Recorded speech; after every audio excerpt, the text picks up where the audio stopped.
আমরা মহাভারতের যুগ থেকে বাস্তুশাস্ত্রের কিন্তু নিদর্শন পেয়েছি। জ্যোতিষশাস্ত্র এবং বাস্তুশাস্ত্র একে অপরের সাথে কিন্তু পরিপূরক। এই বাস্তুশাস্ত্র ছাড়া আমরা কিন্তু জ্যোতিষশাস্ত্রে যেরকম কোনো প্রয়োগ করতে পারি না, কিংবা আমাদের ব্যবহারিক জীবনে কিন্তু কোনো উন্নতি বাস্তুশাস্ত্রের ইতিবাচক ভঙ্গিমা ছাড়া কিন্তু হতেই পারে না।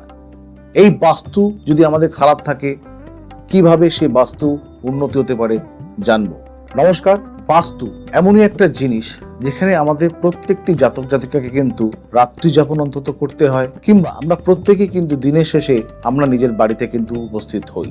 এই বাড়ির বাস্তু শুধু নয়, আমরা যারা দোকানের সাথে, ব্যবসার সাথে, অফিসের সাথে যুক্ত, স্কুল কলেজ, বিভিন্ন রকমের কল কারখানা, প্রত্যেকটি কিন্তু বাস্তু শাস্ত্রের কিন্তু ছোঁয়া আছে। এই বাস্তু যদি আমাদের অনুকূলে না থাকে তাহলে কিন্তু সমূহ বিপদ। মন কিংবা মানসিকতায় বিভিন্ন রকমের সমস্যা আসতে পারে, ব্যাধি কিংবা দীর্ঘ রোগ ভোগ কিন্তু আমাদের হতেই পারে। এই বাস্তু যদি কোনোভাবে দোষপ্রাপ্ত হয় তাহলে ছাত্রছাত্রীর পড়াশুনো, তাদের উচ্চশিক্ষার ক্ষেত্রে কিন্তু বিভিন্ন ক্ষেত্রে ব্যাহত হয়। যারা ব্যবসার সাথে যুক্ত, বাস্তু যদি আপনাদের অনুকূলে না থাকে তাহলে ব্যবসায়িক মন্দা প্রত্যেকটা মুহূর্তে লেগে থাকে, ব্যবসায়িক ক্ষতি, দেনা বৃদ্ধি হয়। বাস্তু যদি আমাদের সপক্ষে না থাকে তাহলে কর্মক্ষেত্রের উন্নতি, পদমর্যাদা কোনো কিছুই হয় না। দাম্পত্য জীবন এবং পারিবারিক জীবন, ভোগ জীবন, প্রত্যেকটি ক্ষেত্রে কিন্তু অশান্তি লেগেই থাকে।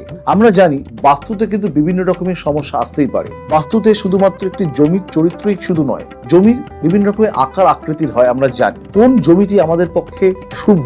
বাস্তুর জমির যেই চারটি বর্ণ, ব্রাহ্মণ, ক্ষত্রিয়, বৈশ্য, শূদ্র হিসেবে ভাগ করা হয়, আপনার কিংবা আপনার পাশের বাস্তু কি ধরনের বাস্তু, তার চরিত্রটা কি, আপনার বাড়িতে বাস্তুতে কোনো ভেদ সৃষ্টি হয়নি তো, আপনার বাড়ির রং আপনার সপক্ষে তো, এই প্রত্যেকটি কিন্তু আপনার নির্বাচন করার বিষয় রয়েছে। আপনার বাস্তু সমস্যা কিছু থেকে থাকলে বাস্তুকে একইভাবে রেখে গ্রহ সংস্কার এবং বাস্তু সংস্কারের মাধ্যমে কিন্তু আপনার যাবতীয় উন্নতি হতে পারে। ঠিক এই গ্রহ সংস্কার কিংবা বাস্তু সংস্কারের উপযুক্ত সময় কিন্তু ফলহারিণী অমাবস্যা, আগামী 16ই মে, অর্থাৎ এই 16ই মে ফলহারিণী অমাবস্যার দিন আপনার বাস্তু সংস্কার হবে, আপনার বাস্তু শোধন হবেই হবে। বিস্তারিত জানতে যোগাযোগ রাখতেই পারেন। প্রত্যেকে ভালো থাকবেন।